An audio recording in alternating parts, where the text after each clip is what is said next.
magandang hapon po mga kababayan. Nandito pa tayo ngayon. Ito yung mga kababayan pinuntahan natin ngayon na yung batang lumalaki yung tuhod, no? So, isa din sa nag-message natin yung ating mga concerned netizens.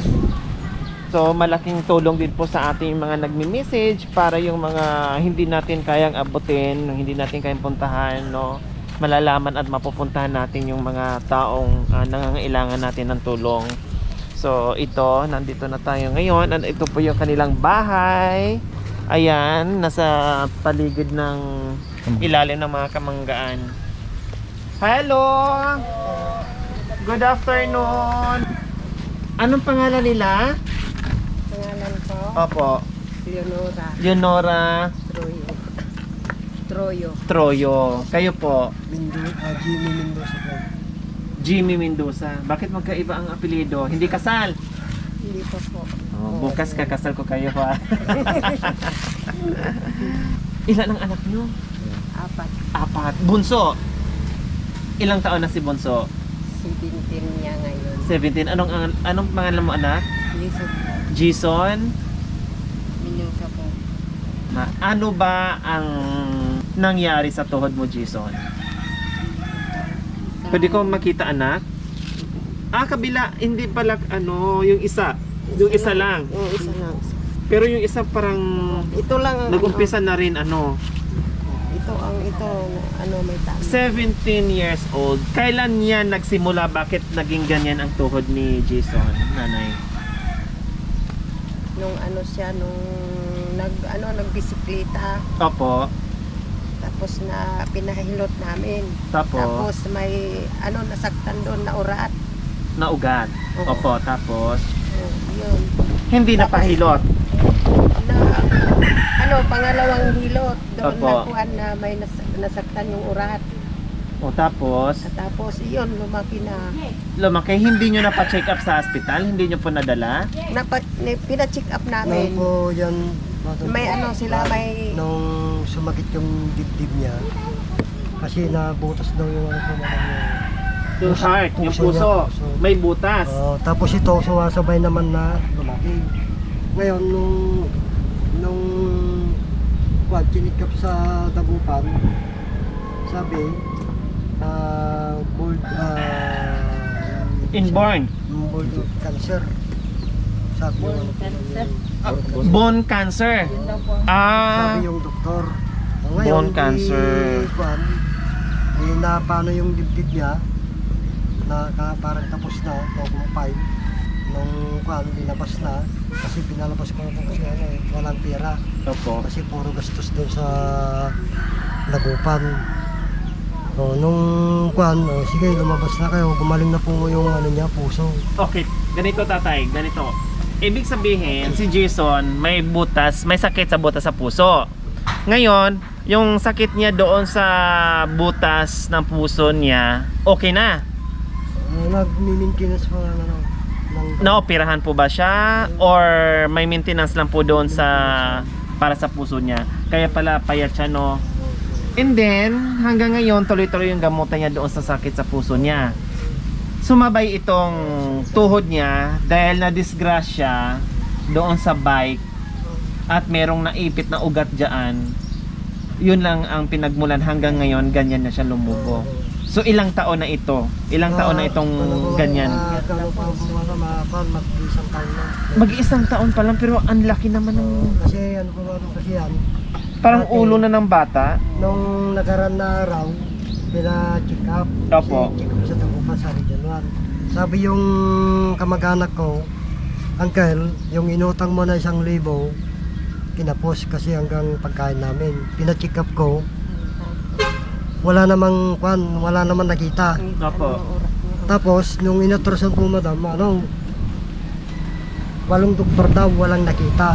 Tapos Tapos, sabi yung doktor, may nakikita kaming nana, pero doon sa laman niya, hindi namin maintindihan, mahirap.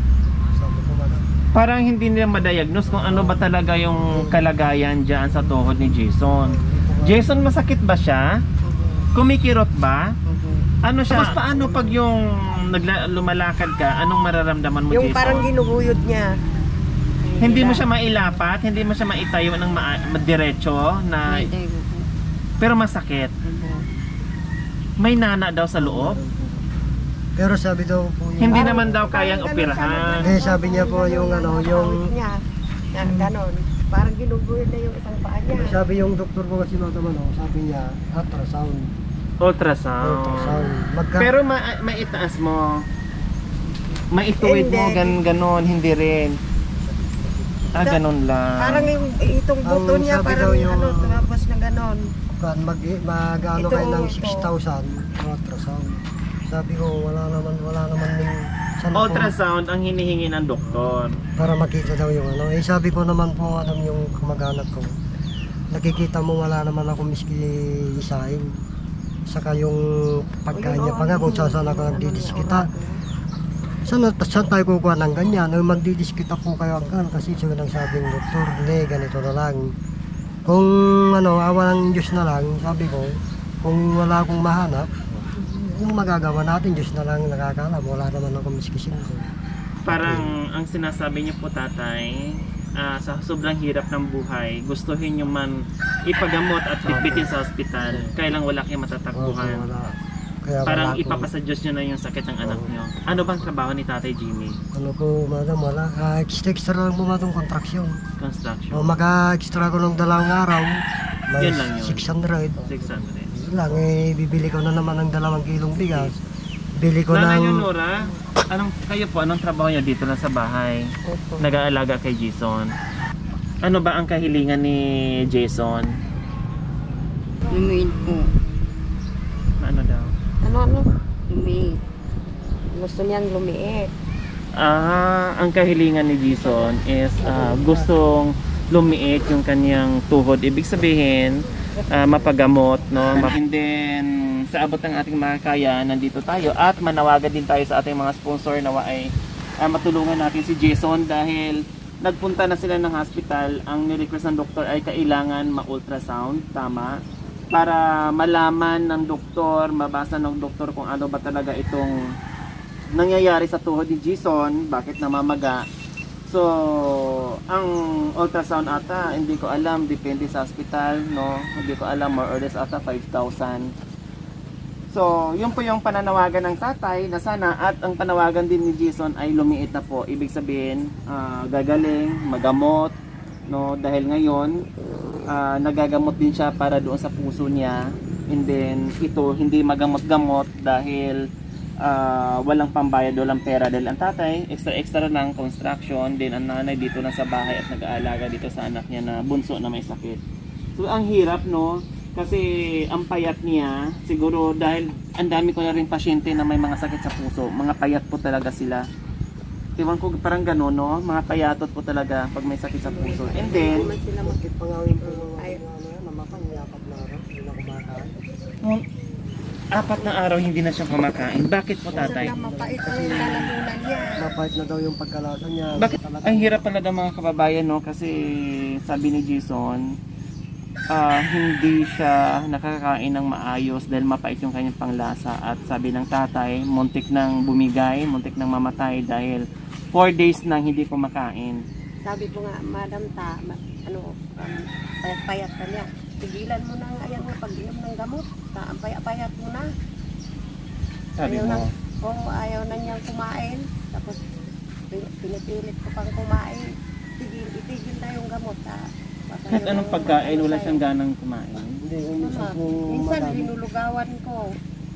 Parang kuan aros kardo na. Minsan po madam, magpapabili na Kain lang siya. pagkain niya. Hindi lang malo. Para makakain. Sabi ko wala naman anak na miskisin. Paano na makakabili? Anong nire-request yung pagkain daw tatay Jamie? Kung minsan yung mga... Lugaw? Karne-karne po madam. Ay, yung masarap, parang nagre-request siya na masarap na ulam. Adobo, sabi niya. Pagtyaga mo na lang yung ano, yung isang noodles kasi walang-wala. Dapat bumili kay araw-araw tatay baka, 1 kilo, Wala nga. parang kalderitang baka, kalderitang baboy, nilagang baboy. tinulang manok, kalderitang kambing, mga ganon. Paano po yan, madam? Kaya mo yan, tatay. Sabi nyo, extra-extra, so ibig sabihin, artista kayo.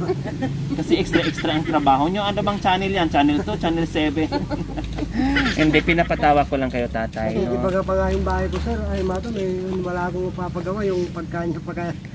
Opo. Hindi bale, pag natanggal yung bahay mo, meron naman ditong lilim sa ilalim ng mangga. Hindi na kayo maiinitan. Nandito ako ngayon dahil magbibigay ako ng munting ayuda ha, na nagagaling po sa ating sponsor. So maraming salamat po, Aloha from Hawaii. Thank you so much dahil ang kagustuhan ng ating sponsor ay yung mga may mga sakit, no? Na tulad nila na nangangailangan. So yan po mga kababayan, sa abot ng ating makakaya susuyod tayo kung saan para maghanap ng mga may mga sakit na lubos ng ilangan. Yun po yung ating kagustuhan ng ating sponsor na si Aloha from Hawaii. Ayan. Ito isang sakong bigas na. Ayan, so meron pa tayo ditong grocery. Titinan natin kung anong laman. Ayan, may itlog ka na. May kasama pang langga. Tinira. Kasi mayroon na pala nabasag na isa. Ayan. Ayan, may ano ka na. May...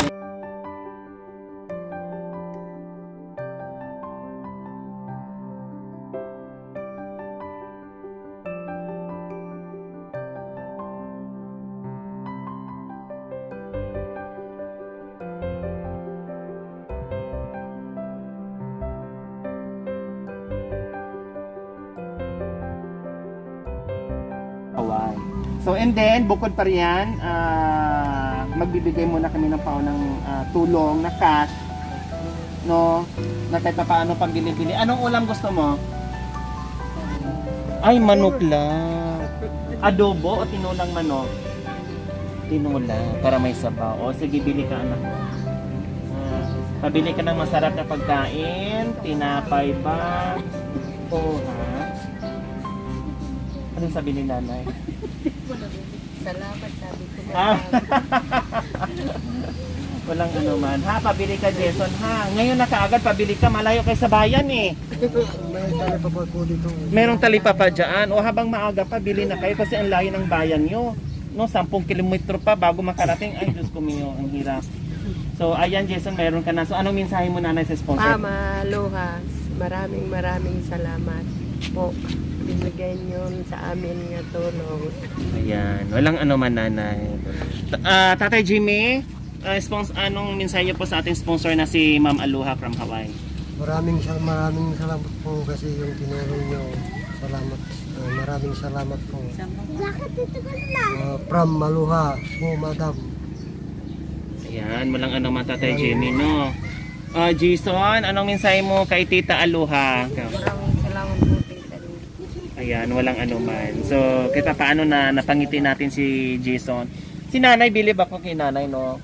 Yung bang kahit gaano kahirap yung buhay, pero yung smile, yung ngiti na bibihira natin makita sa mga taong ganitong sitwasyon, pero think positive lang talaga si nanay. Yun yung gusto ko eh. Yung bang yung kahit gaano kahirap yung buhay natin pero kailangan pa rin natin ngumiti. Kasi nandiyan na tayo eh. Ang gagawin lang nating remedyo is dublikayod at gagawa ng paraan para sa pamilya. No? Kasi kung lagi tayong malungkot, ganito na nga ang sitwasyon natin, kung isadlak natin yung buhay natin, yung sitwasyon natin doon sa malungkot na buhay, lalong maghihirap yung buhay natin. Kaya kailangan kahit mahirap ang buhay, ngumiti, tumawa at maghanap ng paraan. Dasal. Oh, smiling si nanay, oh. Smiling, masiyahin si nanay. Siguro kaya nililigawan niyo to si nanay dahil masiyahin, no? Oh. Kasi pag nakasimangot, madam, sabihin, kasabitan ng kaldero yung uso. Aray ko, ayaw ko na palang sumangot, nanay, no? Mahirap yung paano kung kalderong itim, kundi madumihan tayo. Ayan, no, ang nakakatuwa. Yun yung mga taong ano, na kontento na kahit yung buhay na ganito lang, pero nandoon pa rin yung tawa. Dapat ganun lang, no? Enjoy lang. So muli, maraming salamat po sa ating sponsor, Aloha from Hawaii. Ayan po, naparating na po natin yung ating tulong. Nawa ay yung aming panawagan para dito sa ultrasound sa tuhod ni Jason na ma-check up soon as possible para malaman natin kung ano po ba ang bumubukol sa tuhod niya. Ngayon, ulitin ko po, may sakit po si Jason sa butas, may sakit po siya sa puso. Hanggang ngayon, nagmi-maintain pa rin po ng gamot, and then dumagdag pa itong bukol niya sa tuhod dahil doon sa na-disgrasya po doon sa bike. No, tama, natumba doon sa pagbabike ni Jason. So yun po yung naging dahilan na kung bakit lumaki po yung kanya. Sino nag-message kayo? O saan bahay nyo? Doon po ma'am. Thank you ha. Dahil ang dami na rin natin natulungan dahil sa mga concerned netizen natin na tulad nyo na talagang may mga puso din at sa kagustuhan nyo rin na makatulong din dito. Kamag-anak nyo? Kapit-bahay po na. Kapit-bahay mo lang. Wow, thank you ha. Nabanggit niya po nung nagkasakit ito, napunta sa bahay namin. Nabanggit niya yung anak niya na may sakit. Pero patagal na po nakikita ko, na gusto ko na siyang kaso baka magalit yung kamag-anak. Hinintay ko na siyang magsabi. Kasi mahirap naman po yung mag-ano ka. Siyempre, baka pagalitan natin. Oo, tama. Yan na po yung hinintay ko magsabi. So, ibig sabihin, nakapanood kayo, nakasubaybay kayo sa aming video. Lagi po nanonood. Wow, thank you. Naisip ko, yun na lang po yung paraan. Na kahit papaano may makatulong. Salamat ha. Kasi wala sila wala na talagang marimedyo. Kaya sabi ko, yun na lang gagawin natin. Opo. Iyan po yung ginagawa namin. Thank you Ma'am Susan ha. Yan po yung ginagawa namin ngayon na kahit papaano ang daming nagmi-message sa amin tulad nyo na nanggagaling sa ating mga concerned netizen na unti-unti naming binabawasan, unti-unti naming pinupunta na kahit papaano sa maliit na paraan makatulong din kami. Thank you ha. Thank you. Salamat din po. Thank you. Bye-bye. Bye-bye po. Thank you Ma'am Susan. Thank you. Walang ano man po.